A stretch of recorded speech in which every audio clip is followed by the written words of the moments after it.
বলিউডের ছবি তুমি শেয়ার করে রেখেছো, কালকে তুমি মরে যাবে, তোমার ফেসবুকের পাসওয়ার্ড তো কাউকে দিয়ে বলে যাও নাই, লিখে দিয়ে আমি মরে গেলে এগুলো ডিলিট করে দিও। ফেসবুকে আমার যুবক ভাইরা কি কি শেয়ার করে রাখে, উপরে লেখে ক্রাশ। আপনি কালকে মরবেন না, মোটরসাইকেল জাগায় সাবি, আপনার জুতা, শার্ট, মোবাইল নাম্বার, কল আসবে, তুমি আর রিসিভ করতে পারবো না। আজকে মনে রাখো, আজকের মাহফিল থেকে গিয়ে ফেসবুকে যত ইসলাম বিরোধী বিষয় শেয়ার করেছো সব ডিলিট করে দিবা। যুবক হাত তোলা, কে কে করবা? ইটস ইম্পর্টেন্ট না? আল্লাহ আল্লাহু আকবার, ইয়া রাসূলুল্লাহ।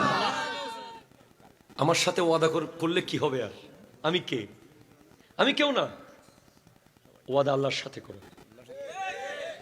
ফেসবুকে যুবক, ফেসবুকে কোনো ইসলাম বিরোধী পোস্ট, ইসলামের নিষেধ আছে এমন পোস্ট একেবারে পেছনে যেতে, যখন থেকে আইডি খুলছো দেখে দেখে দেখে দেখে ডিলিট না করলে কবরে তো যাওয়া। তুমি একটা মনে করো সিনেমা বা একটা নাটক বা একটা খেলা বা একটা নায়িকার ছবি তুমি শেয়ার করছো তোমার আইডিতে, তুমি কোথায় আছো? জোরে বলো না। ছবিটা আমি দেখলাম, বন্য কারো চোখে পড়লো, সে গুনাহ কামাইলো না? গুনাহটা কার কবরে যাবে?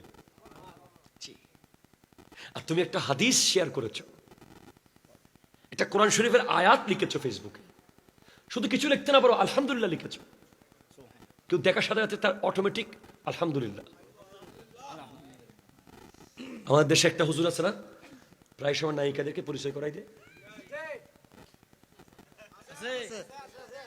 কয়েকটা আছে। একটা তো শুধু শীতকাল আসলে বিয়ের ওয়াজ করে খালি,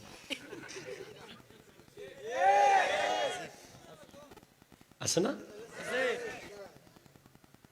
আমরা আলেমরা, উনি আমাদেরই ভাই, তবে নামটা বলার পরে পৃথিবীর কত যুবক যে জীবনে চিনত না, এরাও চিনছে এখন। হুজুরে কইছে তো,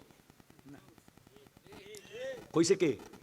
ও কত বড় হুজুর, নামটাও তো কঠিন। নায়িকার নামটা কিন্তু খুব কঠিন ছিল, দাঁত টাত পড়ে যাবে। খবরদার, না না না না, আপনার এই দুটা চোখ, এই দুটা চোখের দাম জানেন? এই দুটা চোখের ভিতরে এক একটা চোখে 2, 2.5, 3 কোটি করে কোষ আছে। কোষ, অ্যাকর্ডিং টু সায়েন্স এই কোষগুলোর নাম হচ্ছে একটা রড কোষ, একটা কর্ন কোষ।